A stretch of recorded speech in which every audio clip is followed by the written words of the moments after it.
Hey everyone, welcome back. So today what I'm going to be looking at is the 1 billion row challenge. This has been going around the internet for the last few months and it's been covered pretty extensively, but I thought I'd take a stab at it with some Go programming and see how far I got. And so if you're not familiar, it's basically a text file with like station names, weather stations, and there's a semicolon and then the actual like temperature value with just one decimal place, and there's a billion of these. And the whole goal is to basically spit out the mean, mean, and max for each station. So doing an aggregation over the entire file.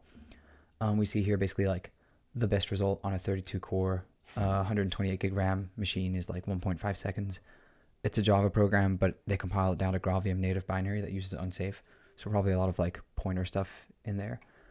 And so we'll probably go through a naive, simple implementation and kind of work our way into more and more optimizations. And I'll add various checkpoints in the timeline below, so you can just skip ahead to whatever's most exciting to you.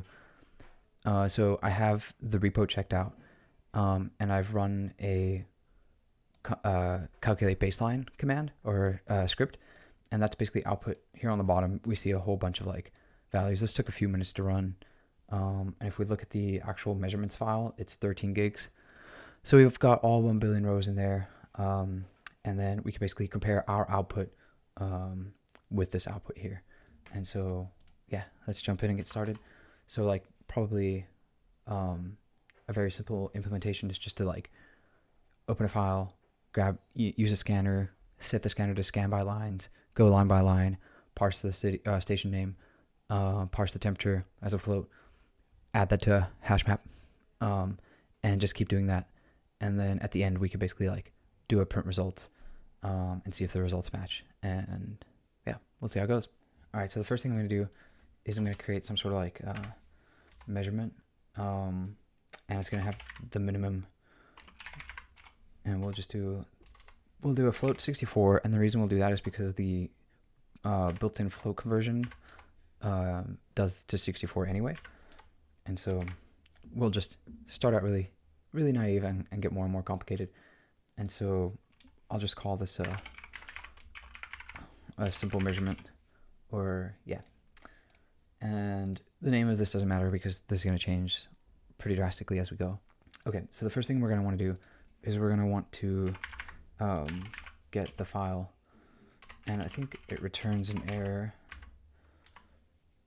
And if the error is nil, and so for any errors in this program, we're just gonna panic, because if we had anything at all, we don't want to continue. Okay, so we should have an os.stop file. So this is just like contains a file descriptor. Yeah, and so we can then create a map of these measurements. And so one thing we're gonna do right off the bat is, instead of having the actual value in the map, we're just gonna have a pointer to it, and this is just gonna make updating it a little bit faster. So some premature optimization maybe, but this one's kind of obvious, and so we'll just do this right off the bat. All right, and so now the next thing to do is create the file scanner,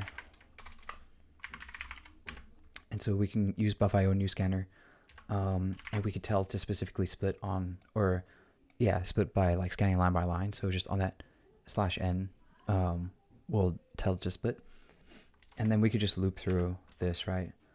And so we'll get the raw string is just the calling file scanner.txt, and so this will be everything on the line, and we can basically cut that string on the semicolon, and so instead of tempster, that's like temporary, we want it to be temperature string, and so we'll need to parse this as a float, and instead of maybe city, we'll call it station name. Yeah, and so if it's not found, we'll just continue. We should never hit that case. Okay, cool.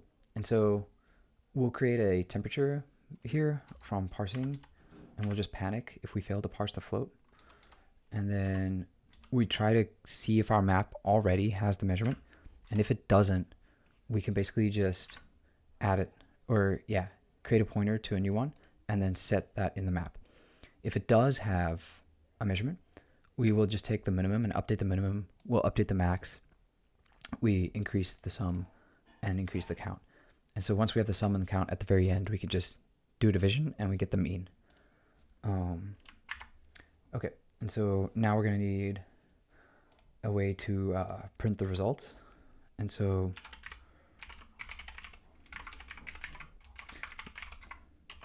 this will just take that map.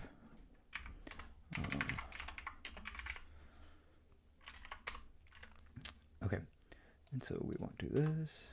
Yeah, so one thing we're going to want to do right off the bat is we're going to want to sort by the station name. Yeah, and so we'll basically just make an array. We'll go over the map and we'll grab all the keys from the map. And then we can just sort them. But instead of using sort.strings, we'll use slices dot sort.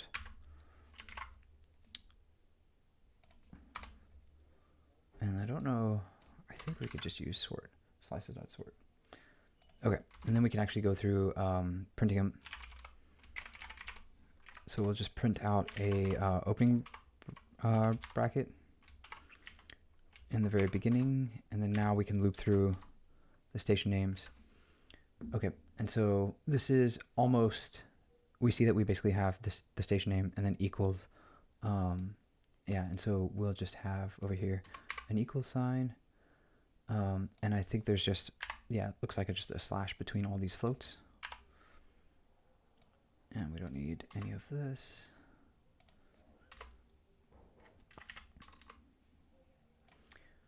Okay, so we take the station name, the minimum, the maximum, and then we can just calculate the mean over here, and that way it just makes this a bit smaller. Okay, and we don't need the count. And then what we can do, we can just grab the index here, and basically, if the index is less than this, we can just add a comma, and so we see they have a comma and a space. So we'll just kind of mimic what they're printing on the Java side. Okay, one thing we want to do as well, we want to round to the nearest one decimal. And so I'll just go ahead and add these 0.1s over here.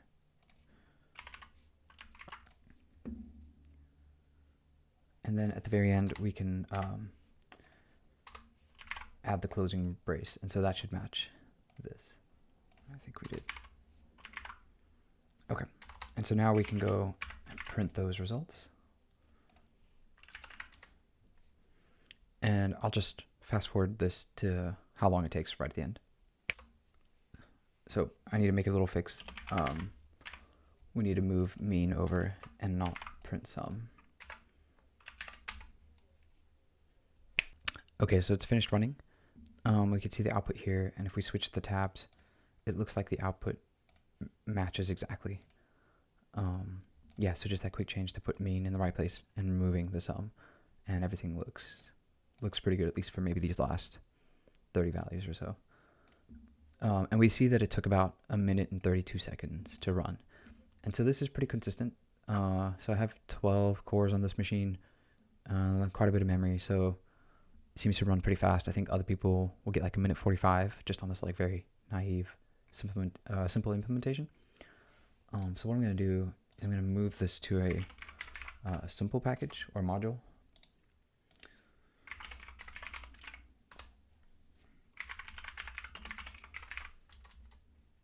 Yeah, so we'll just grab all of this.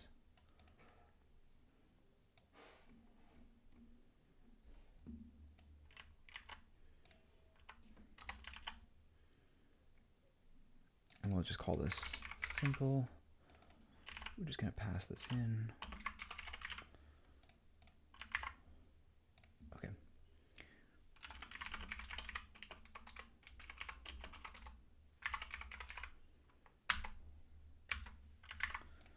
Okay, and so that should basically be moved over. And then I'm also going to create an advanced, or maybe, yeah, an advanced module.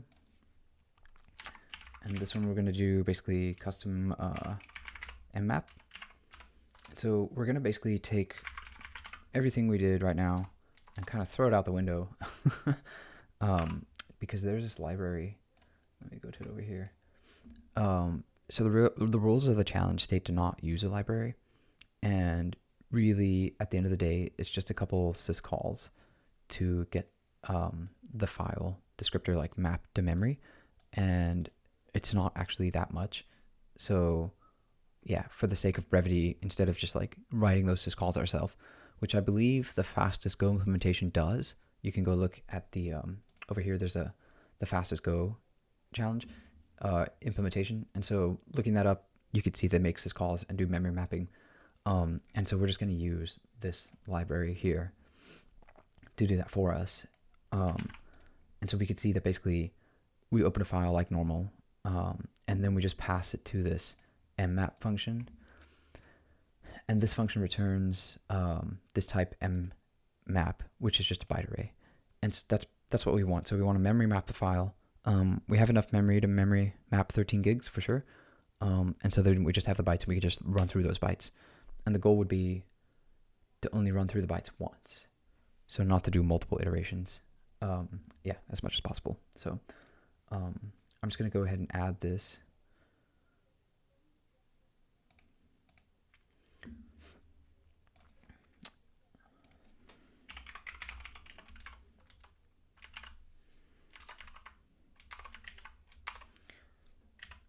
Okay, and then we create a new function here, custom mmap, and that's going to take the data file path as well.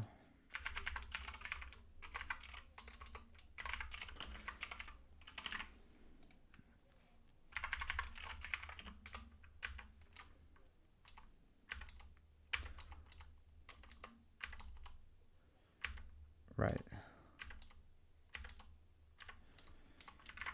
Okay, and so this data will just be the byte array, and we basically want to defer. We always want to call unmap, even if we call file close, just to avoid leaking memory or anything like that. Yeah, and so I think the first thing to do here is just try to like loop through this, and so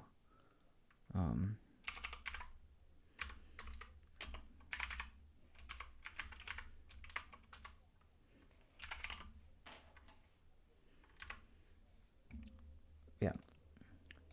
And so we can basically just like, yeah, count the lines.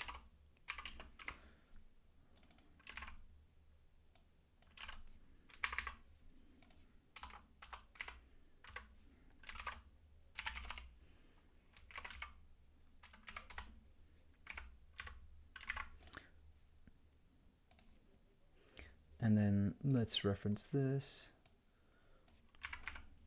Advanced, custom mmap.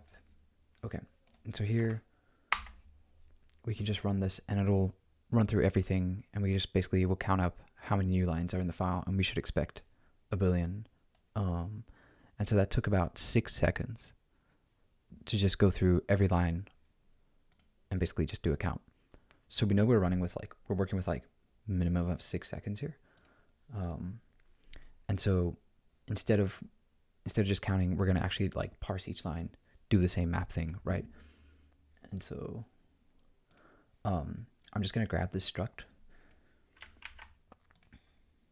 but instead of using floats, this is where it gets interesting. We're going to use ints, and for the sum specifically, we'll use an int64, and so this should default to an int64 depending on the operating system. Should. Maybe it doesn't. Maybe it doesn't. But anyway, okay, we're going to use ints, but we're specifically going to say sum needs to be quite large. And the reason is we're working with characters. So we're going to basically get like, you know, S for Seattle and kind of loop through, get a semicolon, and then we'll get like the character 1, the character 2, the character dot, the period, the character 0, and like, 12.0. And it doesn't make sense to take the bytes, convert them to a string, take the string, convert them to a float, when we pretty much already have everything we need to go from bytes to int, and at the end we just divide by 10. And so we know that parsing floats is pretty time consuming. And I think there's a string conversion. Yeah, and so if we look at this function, it takes a string and gives us an int, and it does some calculations internally, right, to basically determine like if we're using 32-bit or 64-bit ints and the string length is less than 10 or 19, depending on the size, then we have a fast small path for integers that fit this int type. And so it's nice because we could basically only get minus 999 to plus 999. And so they're all going to fit within this length. And this check here is just basically, removing a plus or minus. And this little loop going through the bytes is all we need. And so since we're already going through bytes, these 4 or 5 lines of code is basically all we need.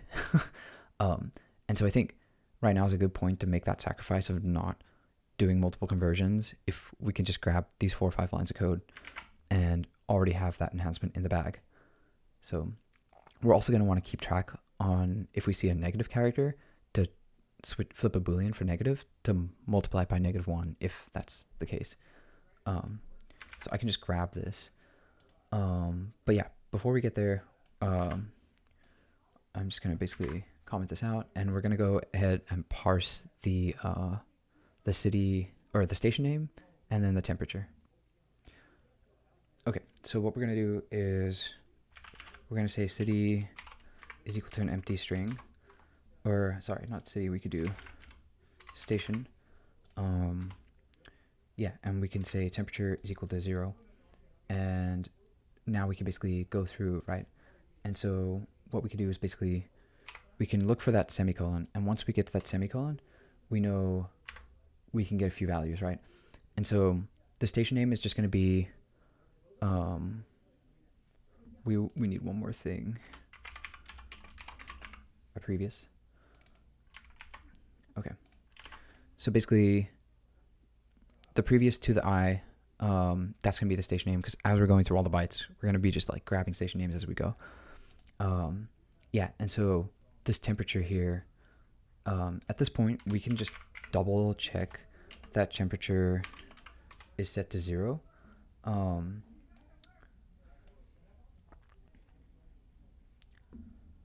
Yeah, and then we're gonna go ahead and increment I, and we're gonna create a negative value and set it to false. And so we know we're at the semicolon now, and we know that the next character is going to be what makes up our float, our temperature value. And so I'm just basically going to do like keep looping until we see that end character, which is why I increment I, right?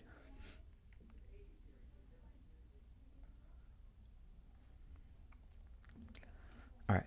So at this point, I'm going to pull out the character.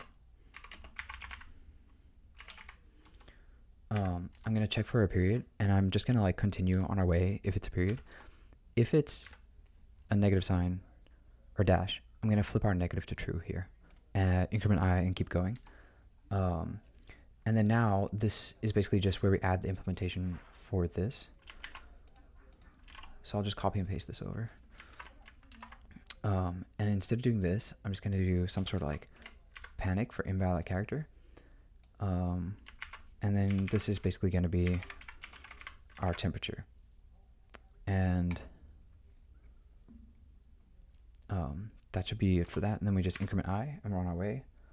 And then outside this loop, we can check for the negative, and we multiply it by -1 if it was negative. Okay. Also at this point, we can then look in our map, right? And if the measurement does not exist, oh, I think we need to make a map. Yeah, we need to make a map. Let me spell this correctly. Okay, so we have our measurements map over here. Yeah, but we don't want this simple measurement because it's ints, and so let's just switch this over to measurement. Measurement. Okay. So if the measurement was nil, we basically can follow the same logic as before. We add a new one, with the temperature and the sum. Otherwise, we basically increment the sum count and then do the comparisons for the min max, and then we're on our way. Lastly, we just have to reset stuff.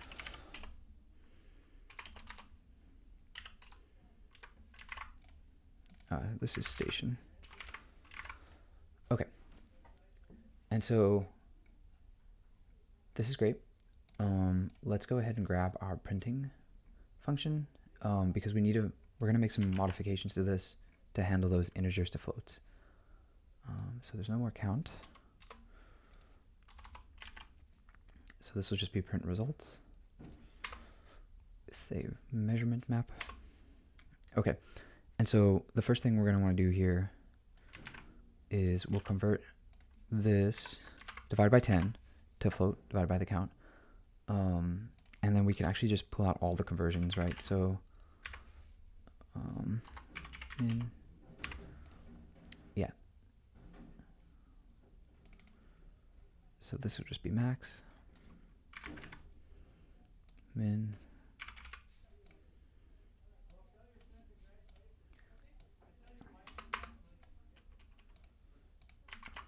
okay, and so we have basically everything we need. I'm just going to go ahead and run this, and I'll fast forward to the end. Okay, and so we've basically run the program. We see that it took about 56 seconds, so we shaved off a little bit more than half a minute. And as I alternate between the tabs of the baseline output and this output, it seems to match, at least for like the last 20, 30 values. And so I'm feeling pretty confident there.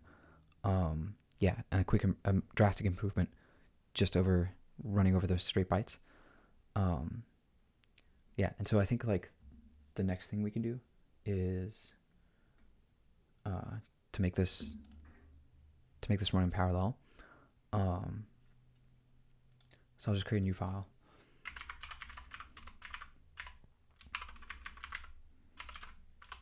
I'm just going to copy everything over. And I'm going to take this, yeah, so we don't need this because we already have that. I'm just going to change this function name to parallel. Okay, and so what we're going to do here, and this has been a pretty common, we don't need this either because this already exists. Because we're not changing the struct type. So one thing we're going to need to do is basically we have these billion rows, and we know we have like 12 cores. And so, you know, if we split this 56 seconds over 12 cores, it should be drastically faster. And so we basically need a function that what it does is divides a billion by 12, goes to each one of those points in our array of bytes, just kind of finds the next new line, and then that's basically the start and end of the chunks of the memory. So we basically just need this like split memory function that hands back the indices that we're going to need, and then we can basically give our byte array to a whole bunch of these functions to run them in parallel. So I'm going to go ahead and create a new struct called memchunk.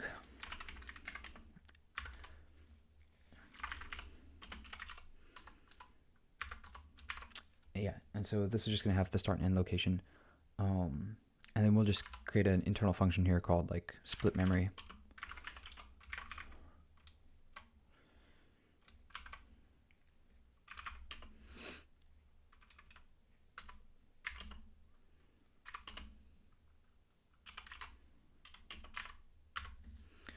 Okay, let's not do the copilot thing. So we're going to hand it our memory and how many cores we have, and it's going to give us back the chunks with these guys kind of figured out.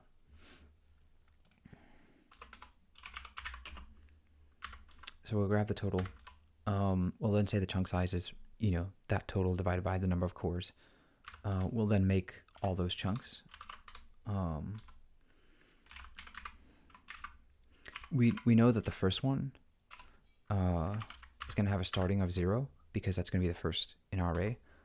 Now we can basically loop through all of our cores. So we're gonna go from 0 to our cores, but instead of just like flushing this out and just being naive about it, this is where we're gonna do that kind of like custom seek and find the nearest end line so that we know that we'll have slightly different size chunks, but it's close enough, and we know that that chunk will be like complete, that it can be processed. We don't have little bits left over. So I'll just do another loop here.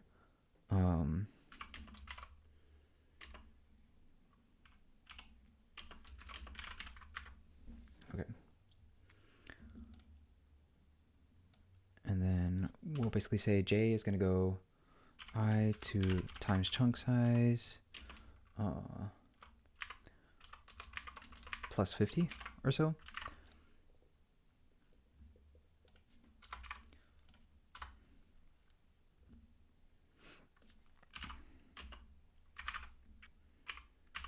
And here we can basically look for that, or not the semicolon. We're going to look for that new line character.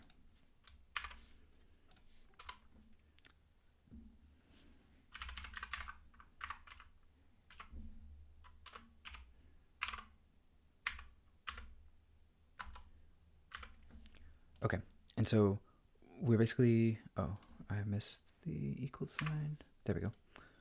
Okay, so we go to each point in the file where we are getting that chunk size, but then we find that character, and then we go one by one to like 50 characters or so, until we find the new line character.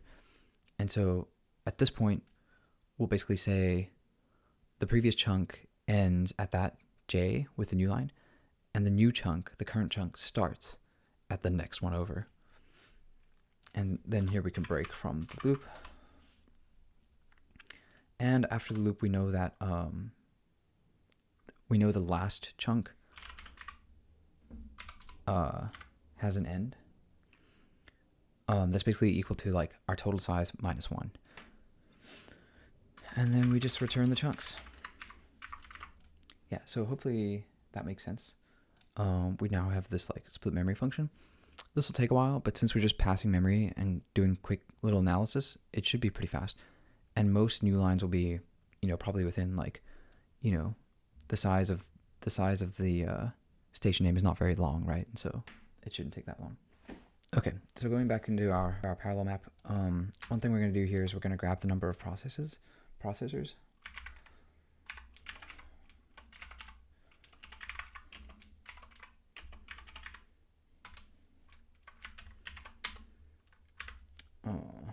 And I think we can also do, yeah. So we'll basically just grab this. It should be 12. I think these should be the same, and this should be 12. Okay, and so yeah, that should be 12. What we're going to want to do now is all this code below where we're looping through, that's going to be moved into a separate function that takes the chunks start and end and processes only that part. So we'll grab the chunks. We'll make a map to hold all of our totals once we get them back from the receive channels. This will make sense as the implementation flushes out.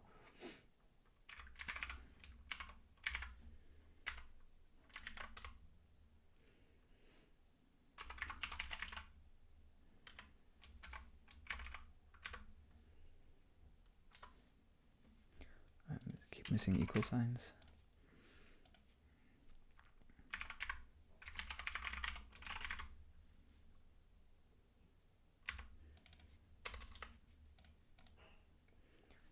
Okay.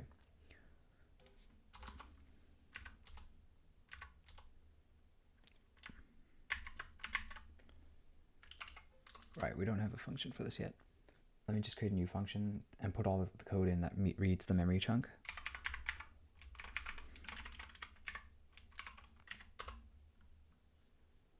So that's going to take a channel of map of string to measurement.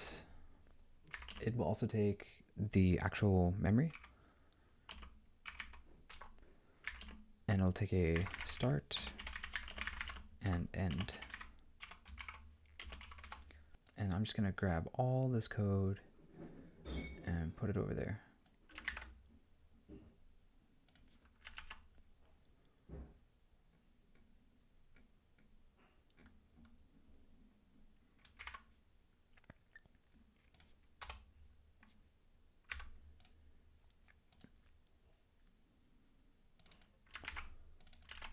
Okay, so this is about totals that we receive back from all the channels. And the last thing to do is basically, since we're getting maps, but from 12 different processes, we'll need to do one more combination step of looping through them all and basically combining them. But before we do that, let me just go over here. I'm going to call this data. And then the last thing I'm going to do is I'm going to pass the measurements back to the channel.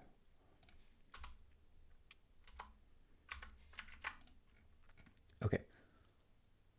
And so, actually, one more thing.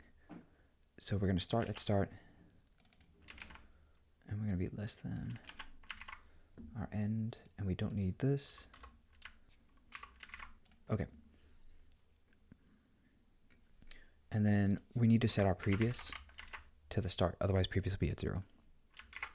Okay, so now this should be able to just handle that chunk. And when it's finished with its set of maps, its list of maps, its maps of measurements, it puts that to the channel. And so now we just need to combine things. So we can grab all the measurements. We check the totals if it's there. If it's not there, we set it. Otherwise, we do the min-max stuff again.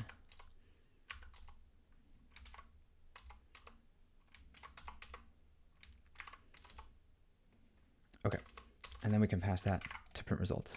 All right, so I'm going to go ahead and run this, and then I will fast forward to when it's complete. Okay, so we need to go back into main and change this to be the parallel map. So I'll run it again with that change. All right, so I've hit a runtime error, and it makes sense because we basically have an index out of range, and so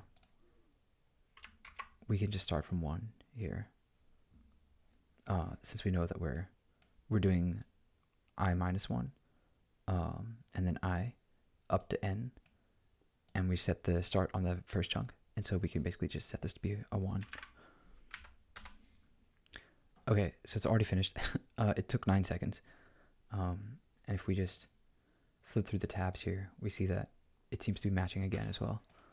And so we're already at 9 seconds, and we haven't done much. We've basically done a memory map. We're just looping through bytes of data. Nothing super crazy. We're not parsing a float from a string. And then we're parallelizing that across 12 cores, and we're already at 9 seconds. So I think this is pretty good. One of the things that we can do to speed this up is use a custom hash map. And so basically the maps in Go, there's a lot of like stuff that happens in maps in Go, and for high performance, I think we're not super worried about that stuff. And so we should be able to half this time, at least, if we go to a custom hash map implementation. And there's a lot more maps, so to speak, being created within the read memory within this part. And so when we're doing our aggregation on all the maps coming back from the channels, this is kind of a lower number, like a vastly lower number. And so it's going to basically be the size of this list almost coming back. And so we can leave this as just a regular Go map implementation, and we can update just this to, instead of having this map, this can just be our custom implementation. And so yeah, sorry for the bright, and it's washing me out a lot, but anyway, we can give a shout out to Ben Hoyt here. He basically goes from minute 45 to 3.4 seconds, and it's all around this custom hash table. And so some pretty cool stuff in here, but like he does the parallel and everything. I don't know if to do memory mapping. I didn't read through all of this. But basically he's written a post about this hashing algorithm with linear probing, and pre-allocates a large number of hash buckets, and basically just like if there's a collision, just to use the next available. And this seems to work pretty well. And so we could basically just grab this code and just start adding it into ours. And so the hash table structure has a key and stats, and the stats is basically our measurement struct. And so I'll just grab this and move this over. So this can be our item. We can also grab this constant,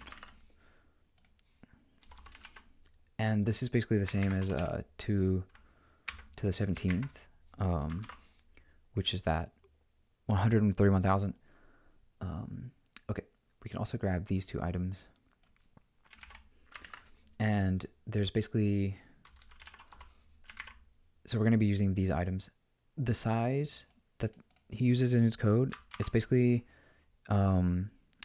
if the size ends up being greater than a certain amount, the program just panics because there's too many items in the hash table and like something's gone wrong. And then the last things we can grab are these two constants. Well, we're going to grab more, but all right, let me move this in here as well. I'm going to put this guy below, and I think I'm going to put, I'll just move this to the top. Go doesn't like auto do that. Okay. Okay, and so one of the things that they do in their code is they're doing their own kind of like buffer with chunking and things like that. And that's great, but we don't really need to do a lot of that. We can go ahead and create our hash. And right over here, we can just set our hash here. Item size 0. Okay. We can get rid, we don't need this map anymore because that's specifically what we're getting rid of. Okay. Yeah, sorry for the super bright. And then we'll just grab these two things. Okay. So we're already looping through the data. Okay. So let me explain this a little bit. We're already looping through the data, and so we know that the first character is going to be the start of a station name, so we can start calculating the hash right from the beginning. And basically, once we've like done parsing of stuff, we can then reset this hash, right? And so let me just do that now. So over here, we could just reset the hash. Okay, and so basically, we're doing the hashing as we go along, and so we're not worried about most of this code. We're doing it as we go. Kind of once we're ready to look up the bucket, this is when we're going to need this code. And so I'm just going to get rid of this and replace it here. I'm going to add this comment, which is also in his code. Okay, and so there's a for loop here. And I'm going to just grab the for loop. Okay.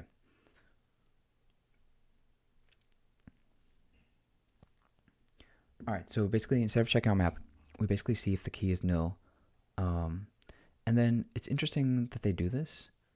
So we can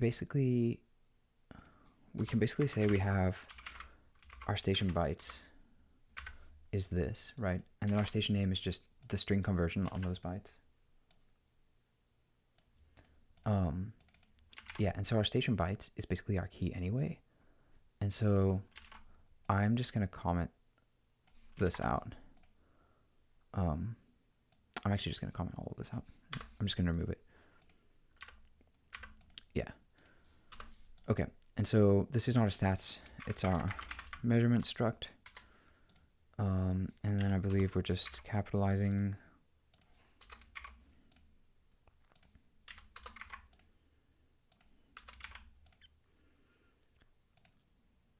Okay, and instead of temp, we're using temperature. Okay. If the size is too great, we panic, and that makes sense. And then here, it's also just the station bytes. And then, I don't want too many of these going. Okay. Min, max, sum, count, same here.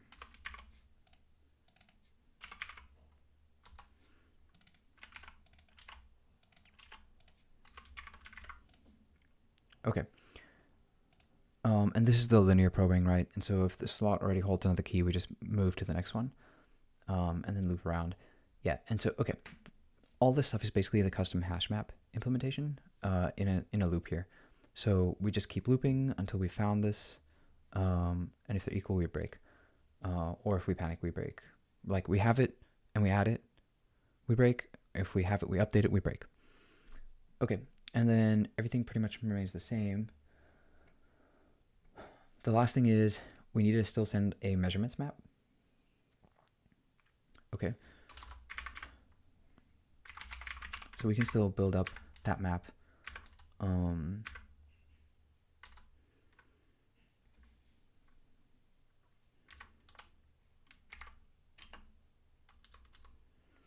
I think I want to do this a little bit differently. Yeah.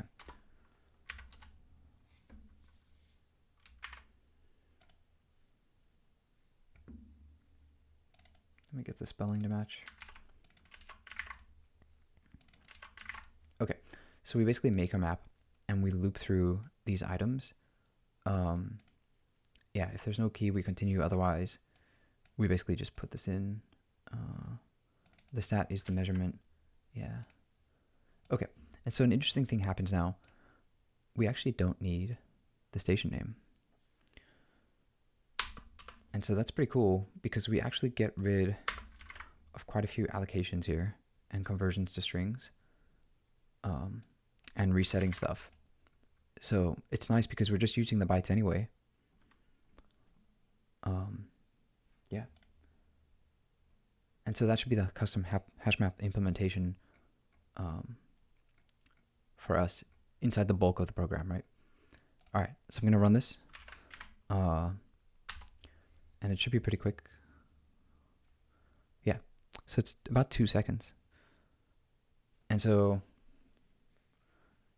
just with parallelization, a custom hash map, and a memory map file, and being like pretty naive and dumb about it, we're already down to 2 seconds. So what I'll do is I'll run a go build, and I'll do time.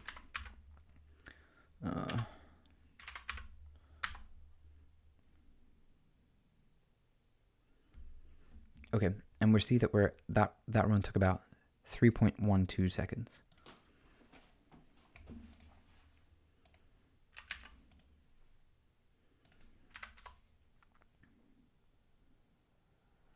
Okay, we run it again, and we're at 2.5. Yeah, so we can run this a few times. It'll be about 2.5 seconds. One thing that's pretty interesting is if we go down from 12 to 8 and we build it and run it again, it's a little bit longer, but still 3.4 seconds. So it just goes to show how much that custom hash map implementation makes such a big difference. And then if we use the combining custom hash map implementation as well, it'd probably be a little bit faster. But that's just a way orders of magnitude less maps to deal with. And so kind of like, how much faster can we really get? Maybe a little bit. Yeah. And so even going down to 4, using just 4 splits, it still ends up being pretty quick. So yeah, still pretty fast. Oh, wait, let me run the build. Yeah, so definitely not as quick with 4. But yeah, 6 seconds. So 4 processors, 6 seconds.